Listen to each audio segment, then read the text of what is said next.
All right, you gorgeous Herle Burlyites. We're going to get right to it today and welcome back for his second appearance on the pod on the Herle Burly, Minister Jonathan Wilkinson. First elected in 2015, Minister Wilkinson has served Canadians as the Minister of Fisheries and Oceans. And the last time he was on the pod, back in February 2021, it was in his capacity as Minister of the Environment and Climate Change. Subsequent to the last election, he was appointed Minister of Natural Resources at the end of last October. So today we're going to talk about climate change, the path to net zero, the path to 2 degrees or 1.5, whatever it is. We're going to talk about the natural resource sector in Canada. Maybe we'll talk about a little politics. We'll see if we get to it. In any event, Minister Wilkinson, how are you? I am doing just fine. I had a beautiful weekend. As you know, I'm in Vancouver and the weather is lovely. So I'm in a snowstorm here outside of Ottawa in beautiful Denholm, Quebec. It's a late April reminder of the misery that we live through out here. You presumably have flowers.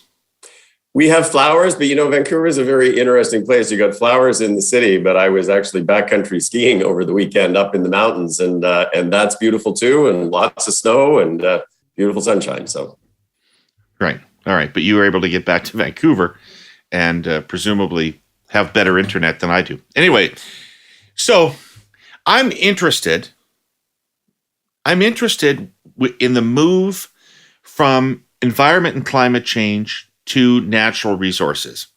And you're obviously working on many of the same issues, but presumably from a different perspective. What is the difference in perspective between those two portfolios? Well, I think that the difference in perspective, obviously, there's a lot of interaction between my department and my former department, and certainly work very closely with Minister Guilbeault. But Environment Canada is really charged with coordinating the emissions reduction profile. So figuring out how you can put in place various kinds of measures, whether that's pricing or regulations or investments, to drive emissions down in different sectors across the economy. In natural resources, as you will know very well, Canada is very much a natural resource-based economy, has been, will continue to be on a go-forward basis. And essentially the role, as the Prime Minister pitched it to me, is to sort through and develop pathways through which Canada can ensure its ongoing economic prosperity in a low carbon future that is going to be quite different in terms of some of the drivers of growth, in the future. And I think, it leverages for me a lot of the work that I did. I spent, as you know, almost 20 years running technology companies in the clean tech space. It leverages a lot of the work that I've done in hydrogen and biomass and a range of other things. So you're less focused on emissions reduction, more focused on growth, or you're trying to find a balance, or how would you describe that? Yeah, I mean, look, we're all focused on emissions reductions. It's a government priority to fight climate change and to achieve the 40 to 45% reductions. And some of the elements that are relevant to natural resources are both economic and emissions drivers, like the carbon capture and sequestration tax credit or a range of other things. But I would say that the primary focus for me is to ensure that we are actually putting in place the building blocks that are going to enable us to seize the economic opportunities that are available as we move through a transition. Countries, just like companies that sit back and essentially wait for things to happen, are typically late to the party and are not going to be successful in the economic eventualities of a low carbon future. And so my job is to be on the forefront of that and try to figure out how Canada actually can seize those opportunities. So as you know, I'm a Cassandra economically on all this and what the implications for the Canadian economy are of a net zero world, but I don't know anything. So educate me and my listeners, if you would. What are the opportunities in the natural resource sector? Like, where is I understand there's critical minerals. I hear about these things, not really sure what they are or where they are. What do you see as the opportunities? I think the opportunities for Canada are actually quite enormous. Critical minerals is certainly one, and you saw the allocation of almost $4 billion in the budget focused on that. We have enormous deposits and potential deposits. There's still more geological work that we should be doing. Can I just ask you a question? What's a critical mineral? Can you give me a couple of examples? Sure. So they are minerals that, in the context of the transition, are really important to develop battery technology, to develop electric vehicles, all kinds of digital technologies. So things like copper, things like lithium, things like cobalt.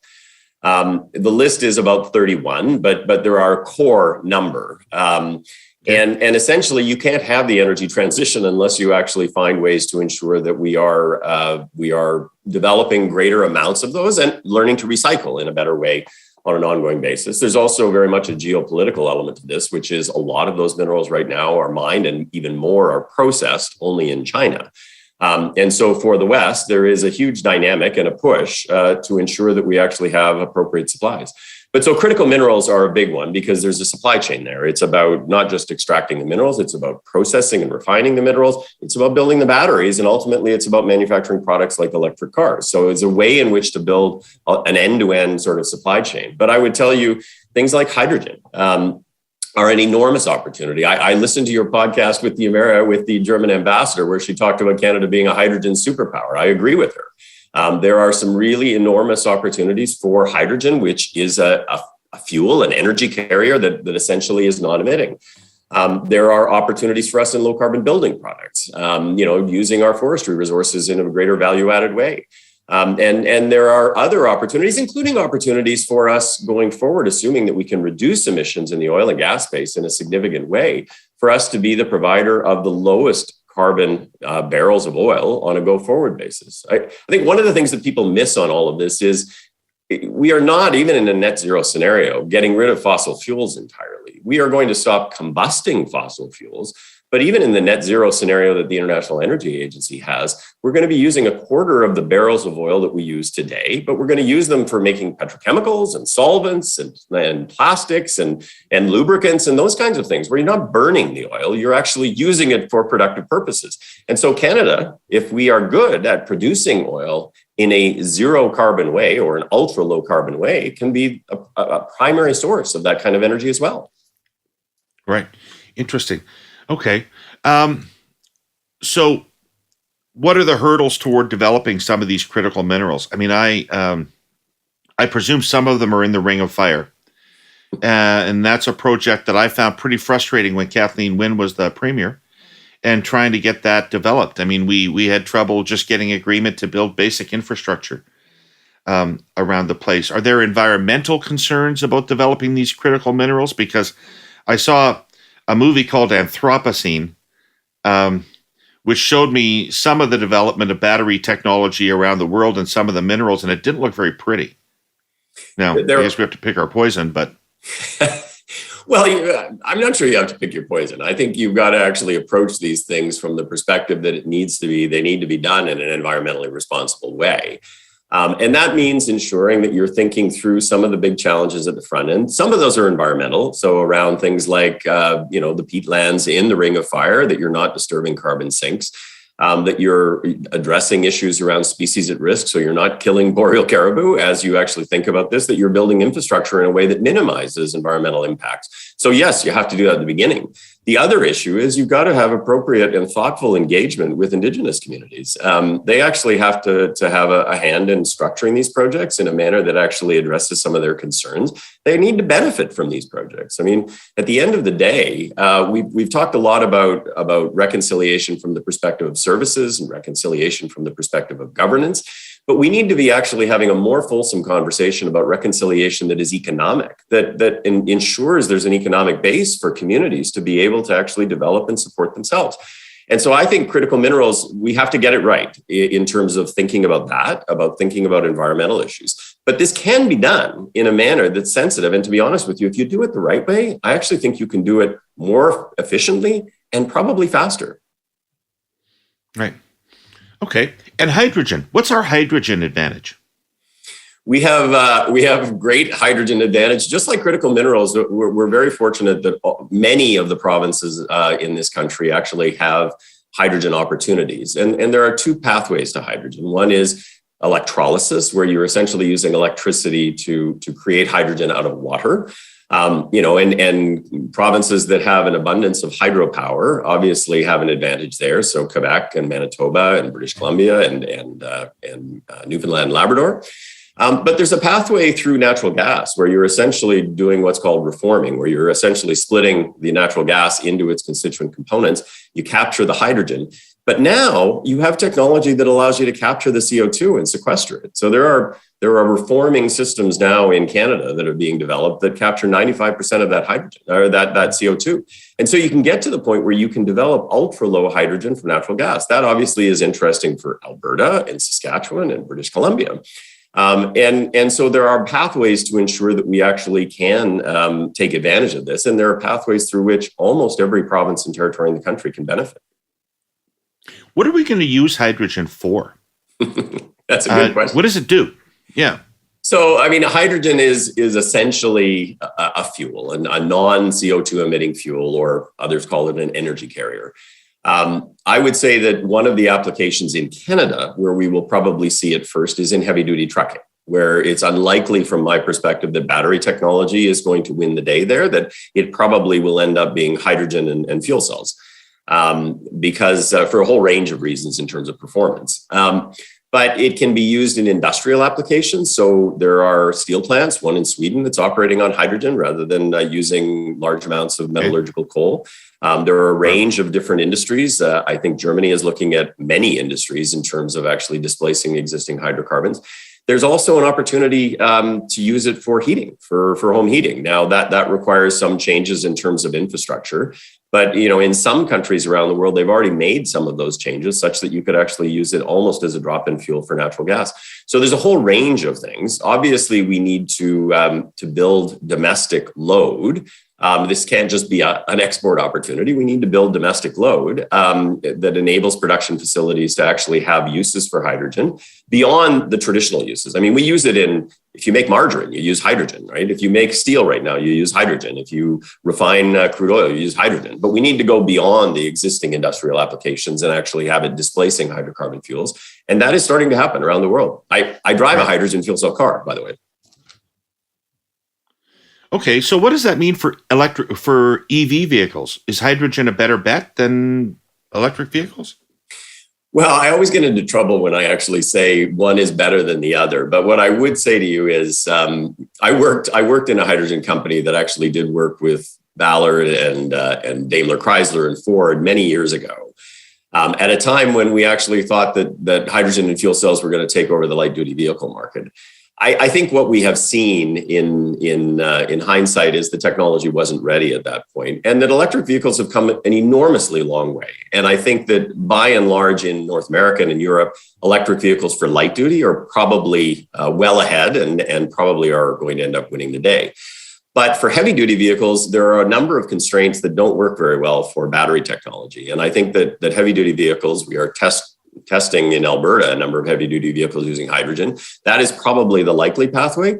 And it can be different by geography, right? Like in Korea in particular, but also to a certain extent in Japan, they are looking at hydrogen as a source for light duty vehicles. And in China, all of Ballard's buses these days are in China. They're running around on hydrogen in China. So some of it's geographically dependent too.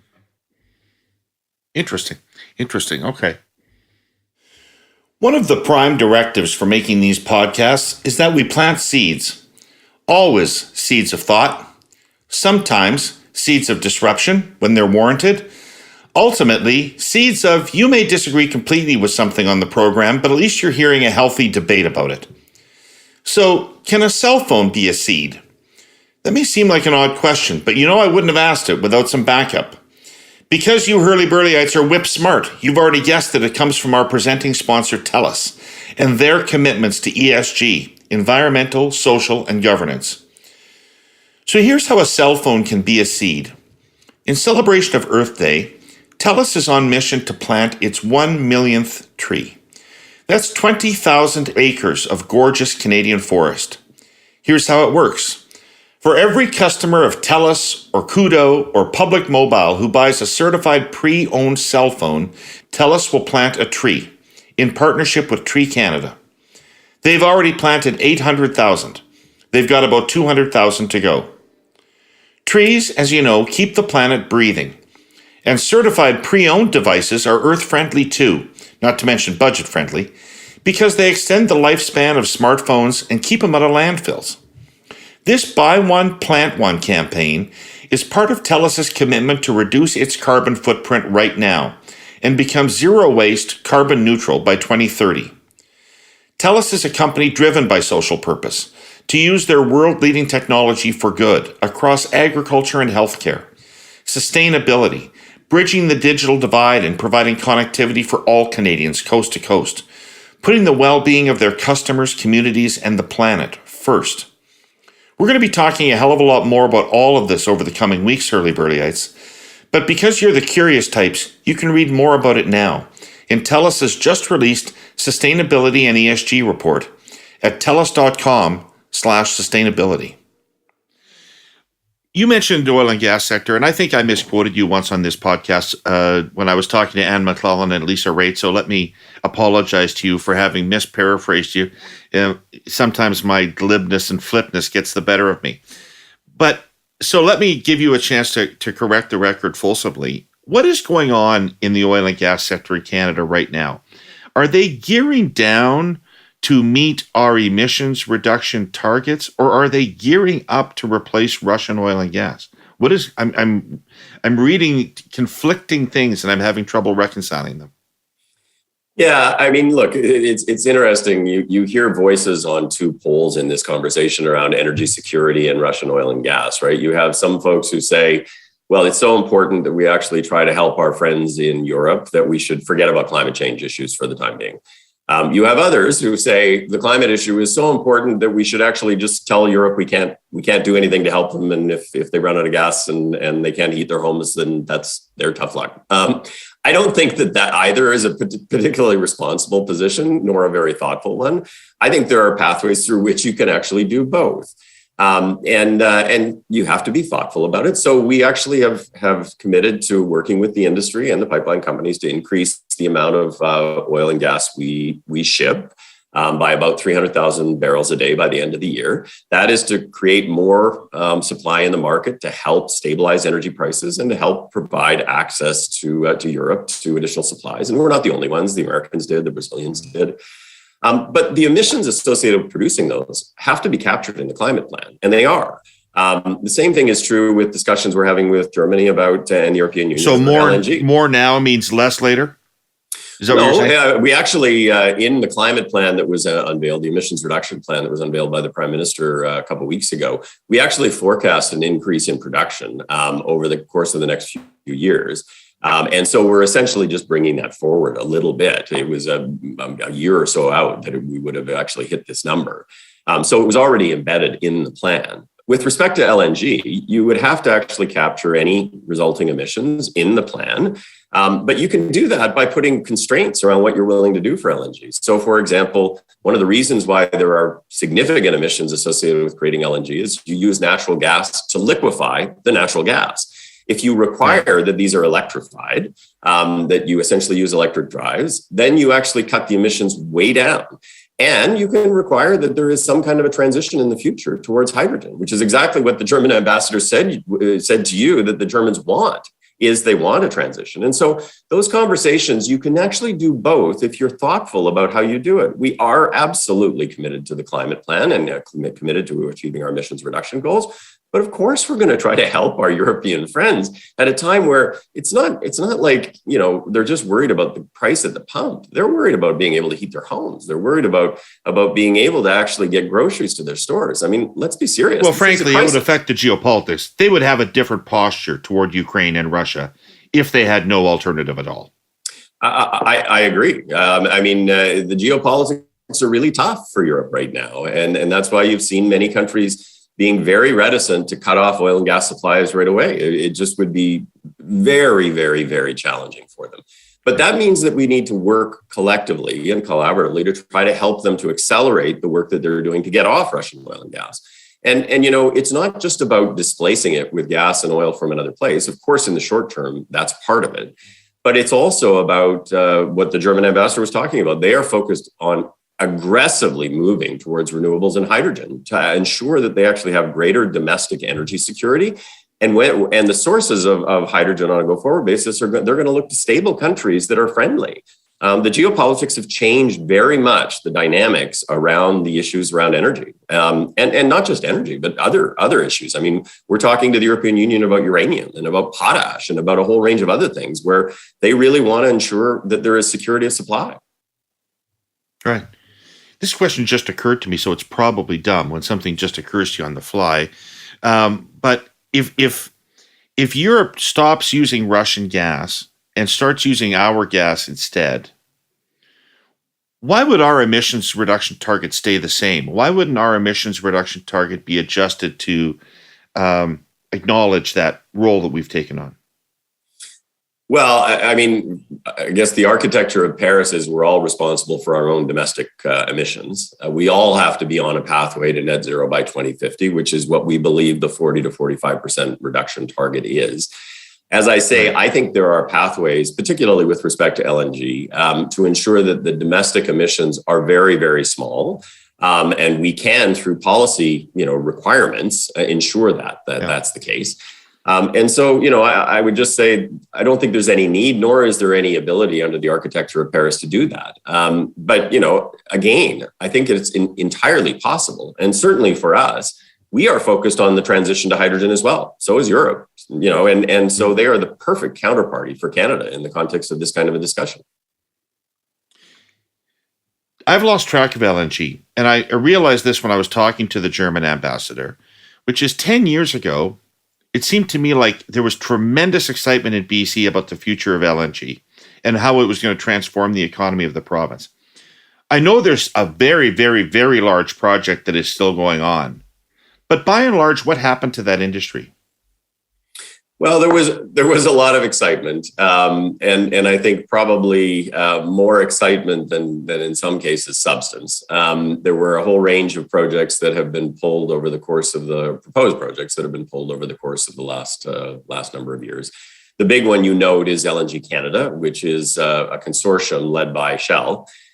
Which is a very large facility. On an emissions intensity basis, it is one of the best in the world, but it's still too high. On a go-forward basis, we will have to do better to ensure that we can actually meet our requirements. If you were going to build, for example, the phase 2 of that project to fit within the BC government's climate plan, you're almost certainly going to have to look at electric drive technology rather than what they are using in the first phase, which is natural gas to liquefy natural gas.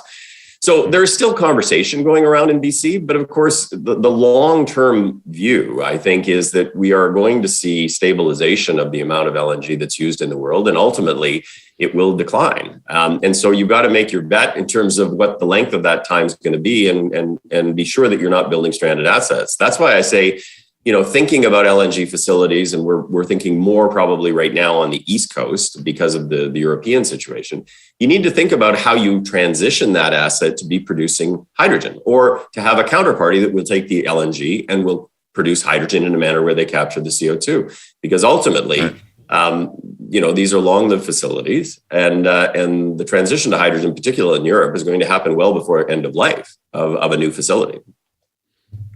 Interesting. Okay. So, you referenced the emissions reduction plan that the government released at the end of March. And, there's a lot going on. There was a budget that followed that immediately after. There's a war in Ukraine. I don't know, Will Smith slapped Chris Rock.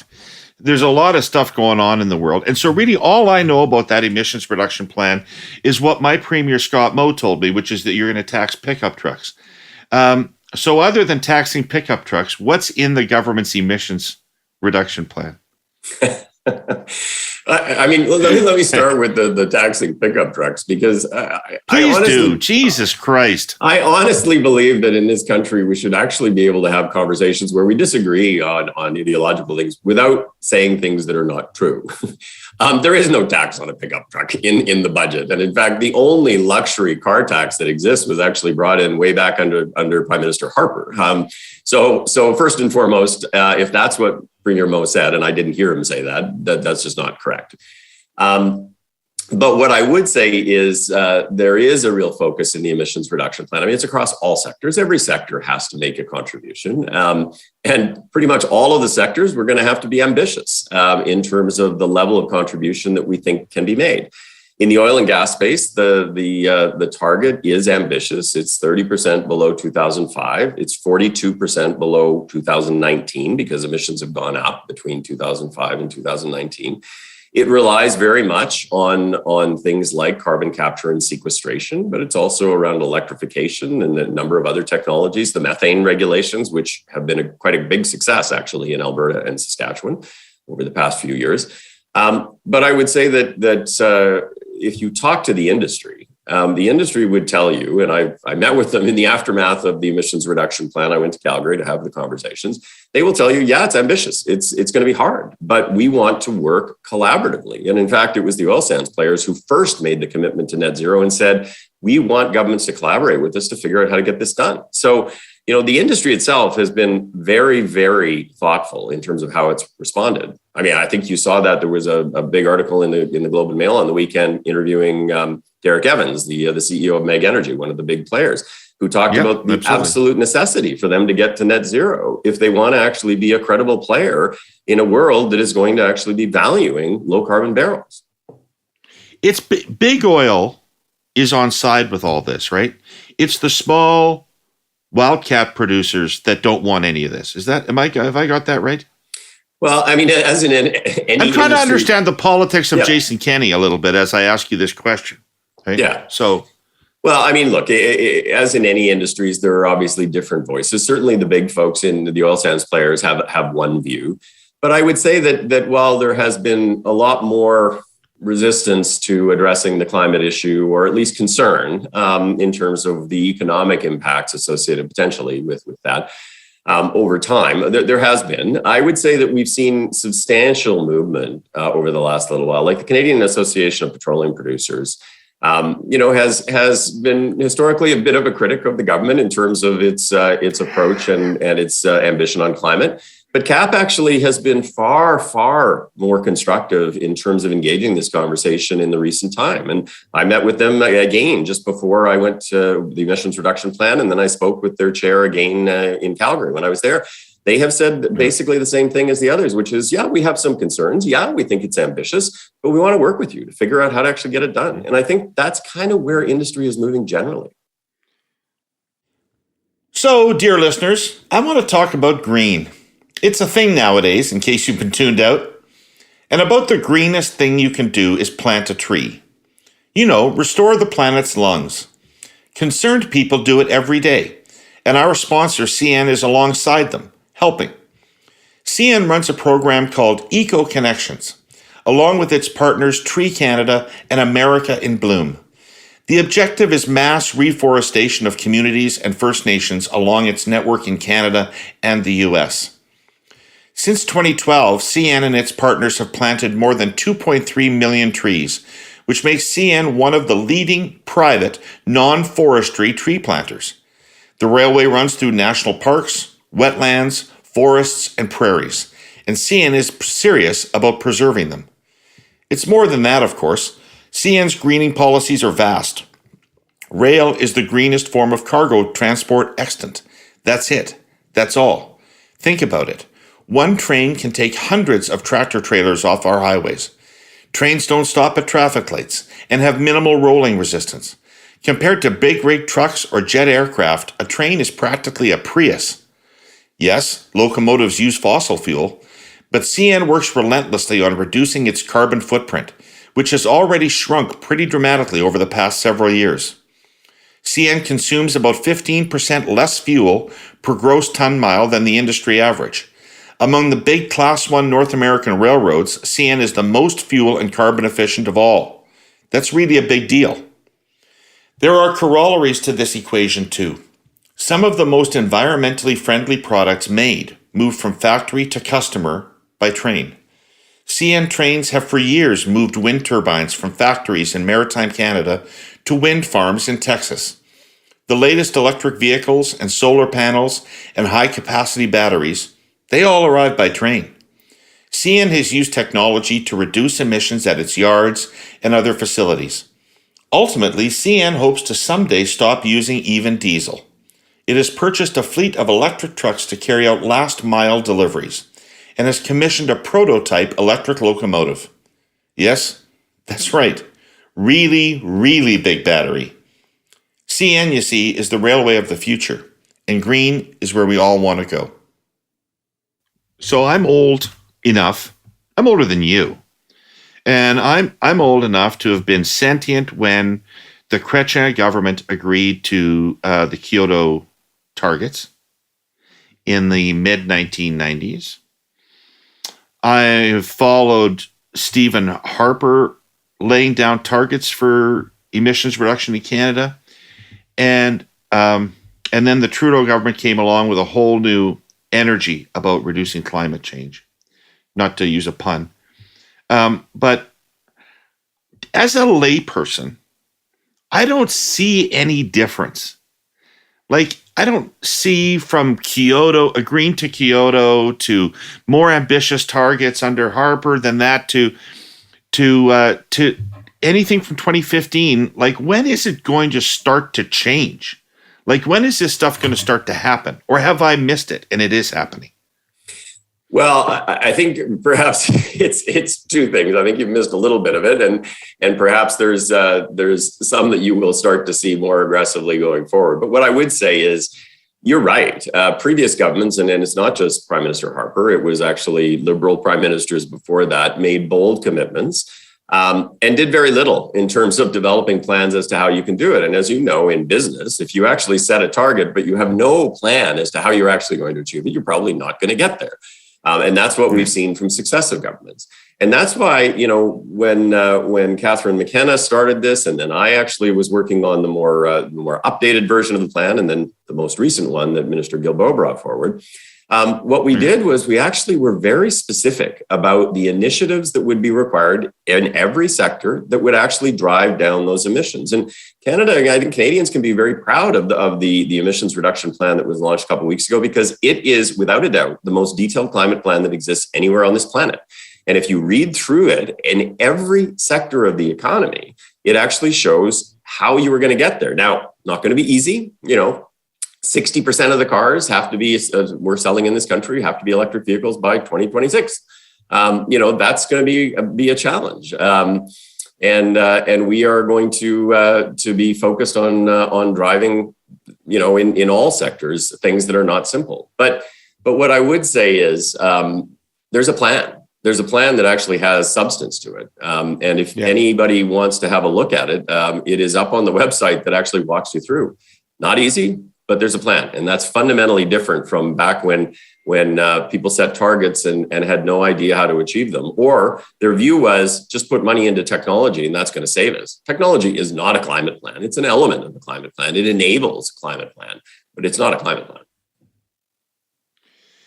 Well, okay, I'm going to say something to you that I believe, and I hope you disagree with me and think I'm wrong and can persuade me or others of the truth of this. Because as I sit back and I read, not what you read, but, as a layperson, I read a fair bit about this. I try to observe what's going on. I know what I know as a public opinion researcher about the unwillingness of people to accept sacrifice and to make behavioral change. I see, geopolitics globally that don't work very well right now, and not a lot of global cooperation, and the world dividing up into poles of power again, China, America, etc. I don't see a plausible path to 2 degrees, absent an amazing technology that comes along and saves us. I don't see a plausible path to 2 degrees. Tell me I'm wrong. Well, look, I'm not going to tell you that it's simple or it's easy. I'm not going to tell you that the changing geopolitics don't make it harder. But I do think that there is an increased awareness from a self-interested perspective on the part of actors like China that we all are going to have to make progress, or the implications of not making progress are going to be disastrous for everybody. We do have a collective action problem, for sure. But there's on the other side a collective disaster problem that I think everybody is getting their minds around in a far more considered way than perhaps they have in the past. I was at COP, the most recent COP in Glasgow, and all of the commitments that were made there, if they were all implemented, would get you to about 1.8 degrees. It's not 1.5, and a 0.1 makes a huge difference in terms of the actual impacts of climate change. And that was, at a time where China didn't move as far as we might have liked them to. India didn't move quite as far as we might have liked them to. But we are far, far better placed right now in terms of where people are moving generally than we were 10 years ago. And so, yes, there's still need to do more work. Yes, we're going to need to continue to actually try to push countries and to help countries to actually make this. And yes, we're going to actually need to continue to work on technologies like nuclear fusion and other things that could be game changers. But I feel like we are making progress. We haven't solved everything, but at the end of the day, it's step by step, and getting to the finish line is something that we only do if we actually take the next step. Right. So everything has to speed up, though. I mean, the process of change really has to start to speed up from where it's been. Sure, but it is. Look, here in Canada, we probably haven't seen it as quite as much. But in Europe, the deployment of things like zero-emission vehicles is far higher than it is here. We are going to start to see it here because of some of the policy tools that we're putting into place, like a supply mandate. But in countries like Norway, I think in November the statistic was it was either 80 or 90% of the vehicles sold that month in Norway were electric vehicles, and it was like 30 or 40% in many of the other European countries. Like, we are seeing progress. CCUS. Some people say, "Oh, CCUS doesn't work." That's just not true. We've seen it actually being implemented in Australia and in Norway, in the United States.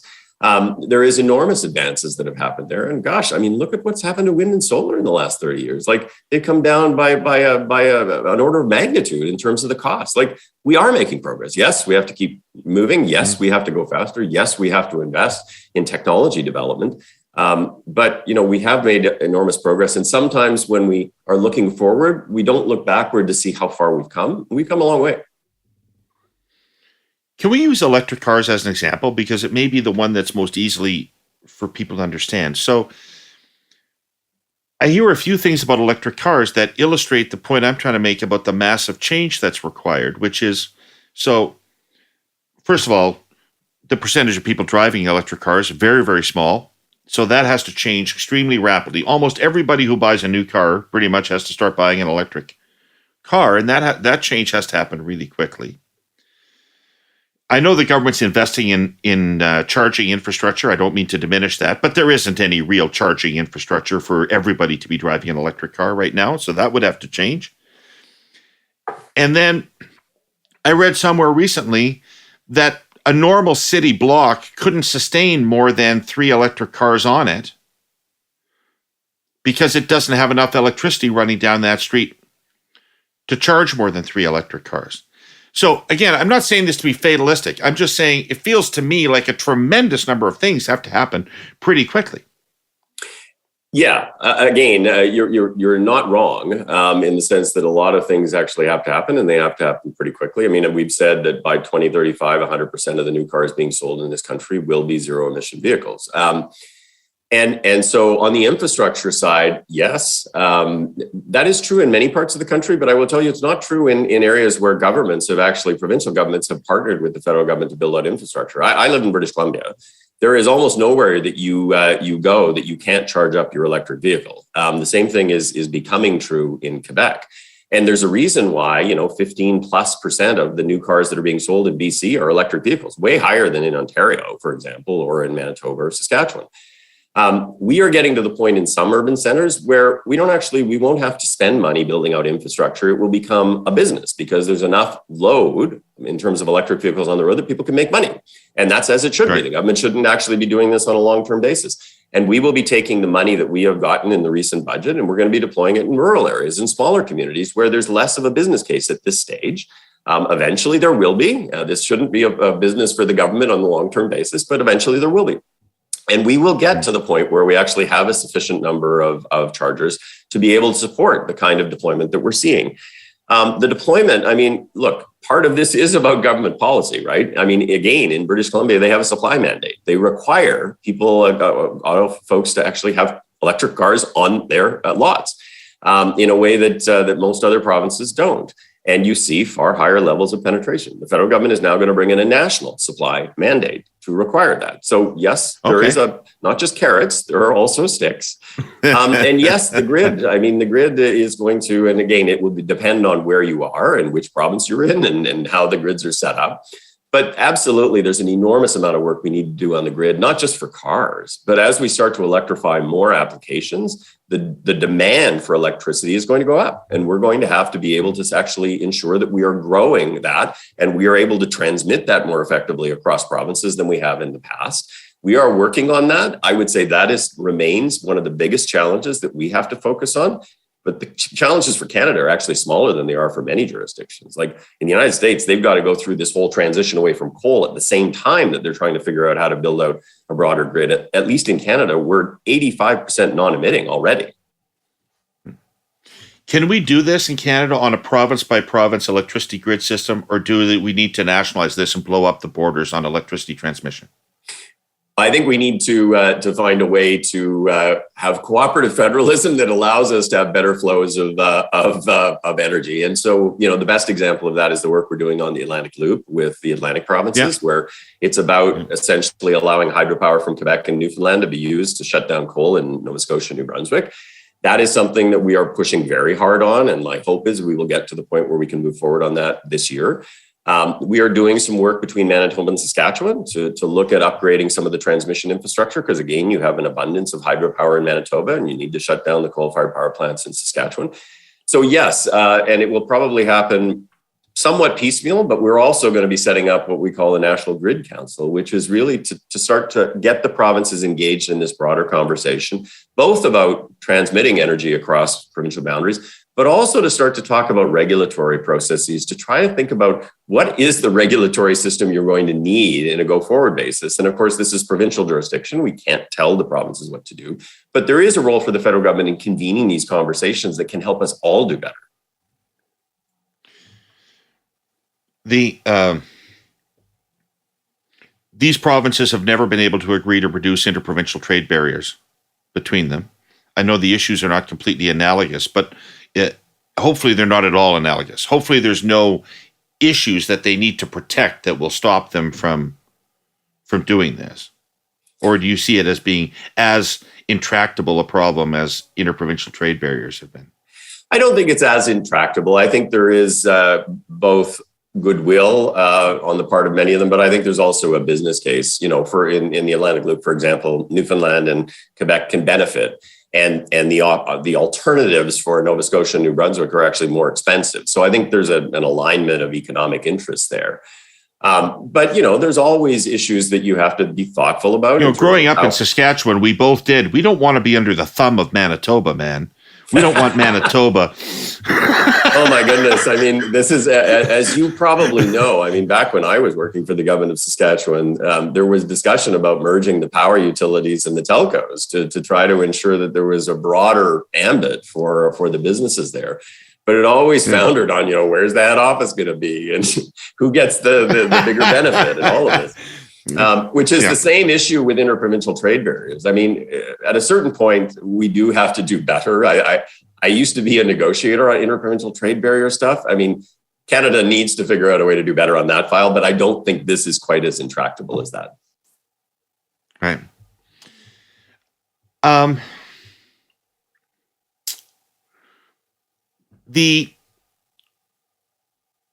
you worried that the cost of living pressures that exist now and the preeminence of those issues on the public mind are going to erode support for climate action, and in particular erode support for the carbon tax? We are getting, I don't mean to scare you, Minister, but we are approaching the end of the natural life of this government. And we are facing an opposition that doesn't appear to believe in any of these things. And so is the carbon tax becoming an easy mark for politicians who want to capitalize on cost of living? Well, it's an interesting question. I would have said no probably a few months ago. As you saw in the last campaign, Aaron O'Toole adopted a price on pollution as part of his platform. But the Conservative Party, I think, is going through a challenging series of discussions about where climate action fits. And I think we will have to see what happens within the leadership race to determine how a price on pollution or any real action on climate actually comes out. I would say, and I don't want to opine too much on the Conservative leadership, but, if Mr. Polyev wins, clearly he said he's going to get rid of the price on pollution, and climate change is not going to factor as a very significant issue for him. But Mr. Charest and Mr. Brown have different perspectives on that. So I think we're going to have to... Not Brown, actually. Not Brown. Brown said that he was convinced by an aide to offer a carbon tax when he was running, and he regrets it. Okay, well, fair enough. I would just tell you, look, some of the most thoughtful people I know in the Conservative Party, like Lisa Raitt, are advocating through the Conservatives for Climate movement about the need for folks to have a serious conversation about this. I mean, look, at the end of the day, I find the conversation a little bit frustrating because the issues around climate change, they're science issues. They shouldn't be political issues. They certainly shouldn't be partisan issues. It should be a discussion about how you get there, not whether you get there. I thought we had moved beyond that in the last campaign. We're clearly back into that conversation within the Conservative Party. I would love to get to a point of political maturity like they have in Europe, where this is not an issue at all. It's more around the nuances about how do you actually do it. I tried to explain this to my Conservative counterpart in the United Kingdom, who I speak with on an ongoing basis. And he has a hard time understanding why any Conservative Party would not be in favor of pricing pollution. I said to him, I agree with you. It's a market mechanism. Doesn't make any sense to me. But I think we're going to have to see how this unfolds. And to be honest with you, in any democracy, you need to be set up in a manner where you can have a transition of power without people being worried that there's a fundamental change in terms of some of these pillars. We are not there yet, and I do think that actually maybe your view about the natural end of the life cycle is one thing, but I actually think that if the Conservatives can't be credible on climate, that will extend the period within which they actually wander in the wilderness, and I think they should reflect seriously on that. Okay.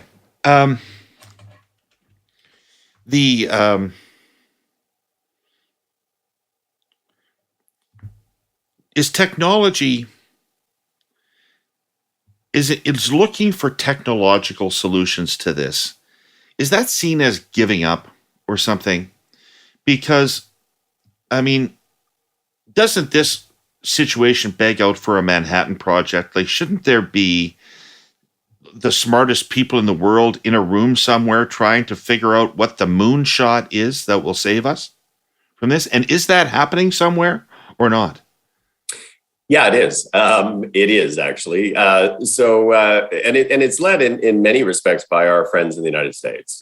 They have a program in the Department of Energy they call the Earthshot program, where they essentially have narrowed down on 4 or 5 different areas of things that they think are integral to being able to actually achieve their targets. We have a similar program in Canada.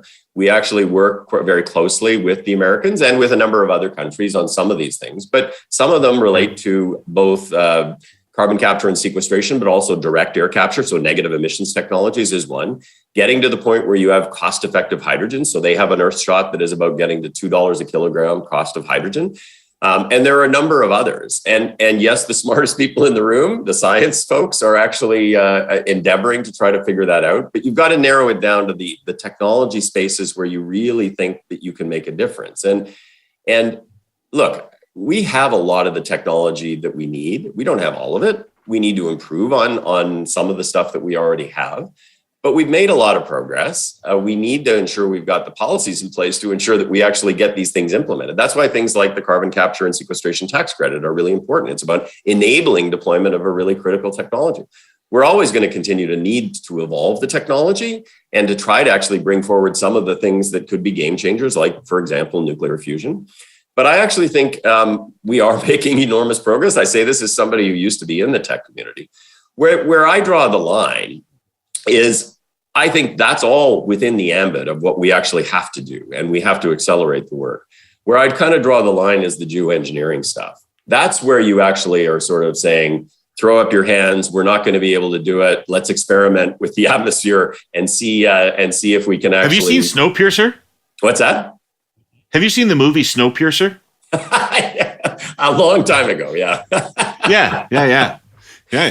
But there are people working on the geoengineering stuff, but I think you're not going to actually try to intervene in these natural processes directly unless you're really convinced that you can't make it any other way. I guess, Minister, when I think about all this, and it's sort of, this has been, I think, the motivation behind many of the questions I've been asking you, is when you go back and you understand what the implications of not meeting these targets are, and the implications of the temperature running well past 2 degrees. It's end of civilization times. It's genuinely apocalyptic in a way that nothing we've faced as a species before is. And I'm amazed as we approach these things, how much still seems like business as usual. And, like, for example, we're still talking about how much things cost. So, you'll talk about nuclear and people will say, well, that's very expensive to build nuclear plants. And you'll talk about carbon capture and people will say, well, that's not the most efficient way to do that. And then, we'll talk about the grid and we talk about, well, the provinces might not agree and la, la, la. How much longer do we have the luxury of giving a shit about any of this before we get onto a war footing, as we would? Like, if China declared war on us, we wouldn't say, well, we can't afford that. We just fucking do it. So when does it stop being business as usual? And when do we move on to a war footing? 2050's 25 years away. So it's an interesting question. And I think you are very much in sync with the younger generation in terms of how they think about this. My youngest daughter is in second year university at the U of T. And this is kind of the line that she uses all the time, which is, this is a crisis. Why are people not actually acting like it's a crisis? So I don't think you need to convince younger people. It's a demographic sort of issue in terms of what people need to be convinced. And my understanding, having been working on this issue in government for the last number of years, is there are some people who actually are harder to move with just the fear mongering of the world is going to fall apart, even though the world is going to fall apart if we don't actually take this kind of bold action. We need to bring them along in a manner that says we can do this without actually significantly compromising your standard of living. Unless you can try to find a way to make that argument, I think you're going to have a very, very challenging set of conversations. There's a group that is already convinced. You don't have to convince them, but there's a big chunk of Canadians who are worried about whether they actually can afford to put gas in their car or to be able to actually put food on their table. And that's legitimate too. So, again, and I don't want to sound Pollyanna, but I do think there are pathways for us to do it. And I do think that this government gets the level of urgency. Look, I would tell you that the number one issue that this government has worked on from the very beginning is climate change. We obviously have worked on a whole range of other things, and other ministers might tell you something different, and perhaps I'm a little bit biased, but it has been a priority from day one. It has become an increasing priority every year that we have been in power. And if you look at the emissions reduction plan, in terms of being able to do the things that we say are necessary, it's enormously ambitious. I don't think that you can argue that there's a way to do things faster than what's in that plan. And so we are going to be driving each and every day to meet that. And part of meeting that is about actually moving this country forward. And part of it is about meeting the intergenerational obligation that we have to young people. Like, it's not you and I that are going to feel this. We're going to be long gone before the catastrophic effects come. But for those of us who have children and grandchildren and nieces and nephews, like, jeepers creepers, this is an existential crisis. Yeah, no, I'm going to get out of this place just in time.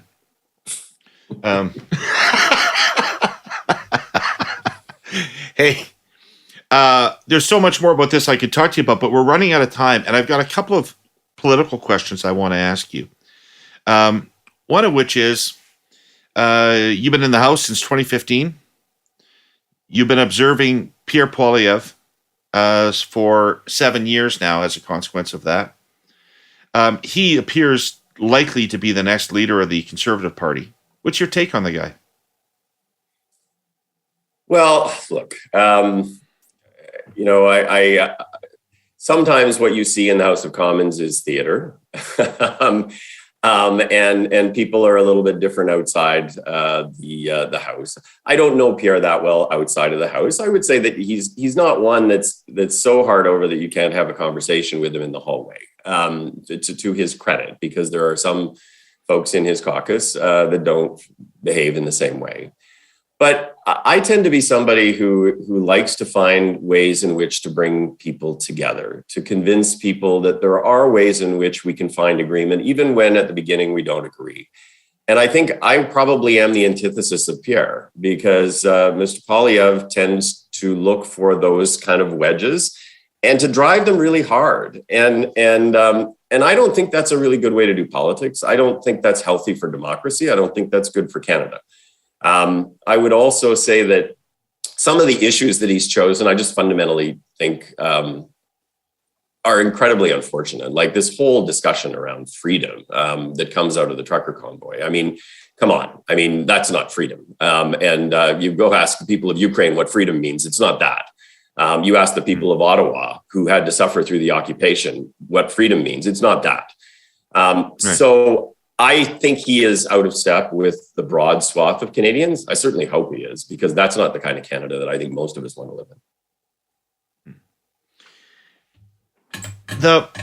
The Liberal NDP arrangement.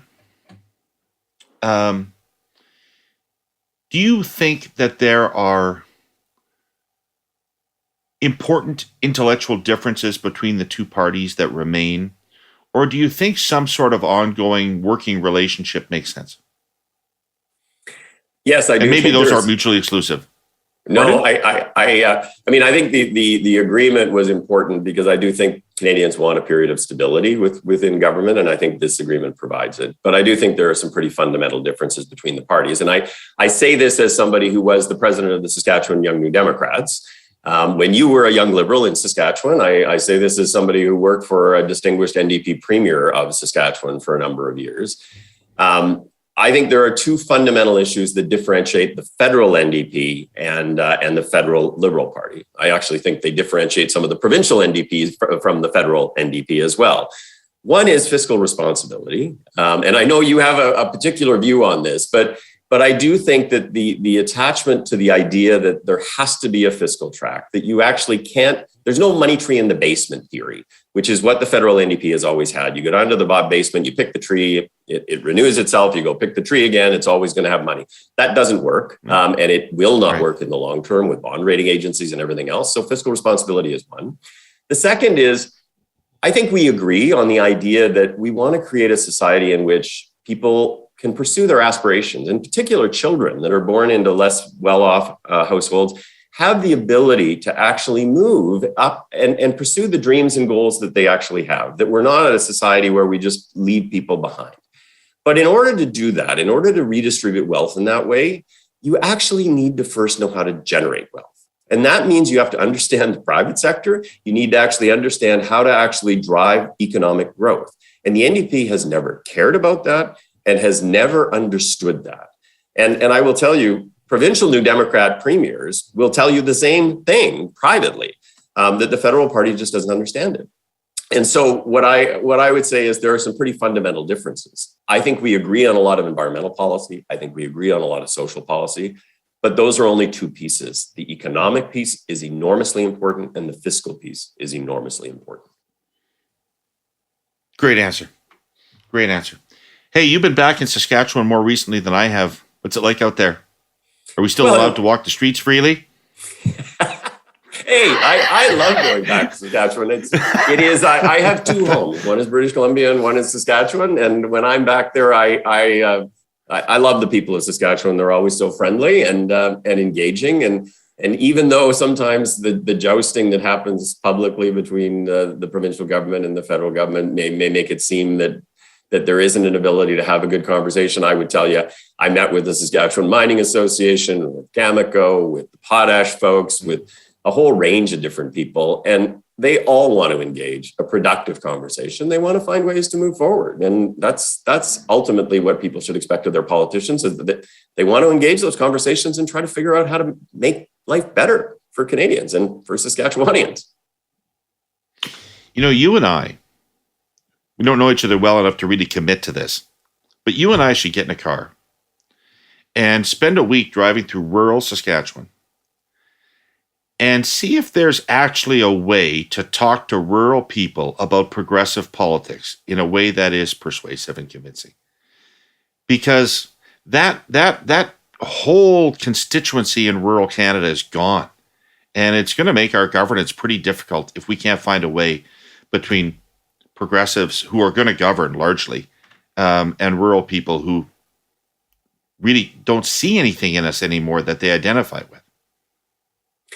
Yeah, I'd be happy to go with you, David. I think that's a really important point. And it's not just in Canada. I mean, you see the same thing happening in the United States, where progressives tend to be increasingly urban or suburban and much more conservative sort of views being held in the rural areas. That's not healthy in the long term. And it is a big change. I mean, people will forget, like the CCF and later the NDP in Saskatchewan was primarily an agrarian party. It was rural based. I mean, you used to go around Yorkton, they called it Red Square. And that's not true anymore. I mean, now it's totally conservative. It clearly is telling us that we are not having the kinds of conversations that we should be having to try to ensure that we are finding pathways to engage people. And yes, there will always be different political parties in democracy, of course, but it shouldn't be just divided urban, rural. Like that is not healthy. Yeah, especially the starkness of the divide right now just doesn't make any sense to me. And I've got to believe, frankly, that there's more onus on us to figure it out than it is on them to get with the program. Yep, I think that's fair. Yeah. Minister, very generous with your time. Thank you so much. And really a great and I would say persuasive conversation with me about the fact that there is a lot of things happening, and Canada is not necessarily going to crater as a consequence of this. But boy, we've got to light a fire under this damn thing. Yeah, we absolutely have to light a fire. And as I said to you before, I mean, this is primarily the reason that got me into politics. And I've been doing this for over 6 years now. It lights a fire, and certainly my kids light a fire every day. And I hope that through the work that I and many others are doing, we're actually making a difference, because this is such a critical issue. Right. Well, again, thanks for your time. I want to thank our presenting sponsor, TELUS, and our sponsor, CN Rail, all of you Herle Burlyites for listening, and Jonathan Wilkinson, Godspeed to you. All right, thank you. All right, take care. Herle Burly.